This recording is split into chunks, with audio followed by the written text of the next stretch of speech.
একজন মানুষ ঘুম থেকে উঠে দেখে তার হাত পা যেন উল্টে গেছে।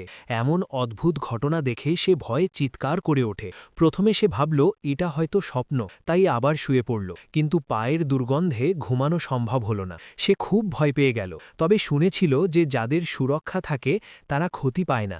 এমন সময় তার বোন তাকে তাড়াতাড়ি উঠতে বলে। সে বলে খুব ক্লান্ত, কিন্তু বোন জানায় একজন পুলিশ অফিসার তাকে জিজ্ঞাসাবাদের জন্য এসেছে।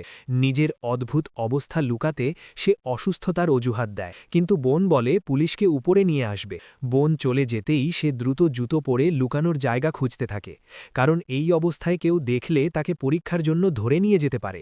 ঠিক তখনই বোন পুলিশকে নিয়ে ঘরে ঢুকে পড়ে। পরিস্থিতি সামাল দিতে সে বলে সে নাকি কঠিন যোগব্যায়াম অনুশীলন করছে, ভালো করে না দেখলে বিষয়টা বোঝাও যায় না। পুলিশ জিজ্ঞাসাবাদ করে বুঝতে পারে আগের দিনের অপহরণের ঘটনার সঙ্গে তার কোনো সম্পর্ক নেই। এরপর বোন পুলিশকে নিয়ে চলে যায় আর সে স্বস্তির নিঃশ্বাস ফেলে।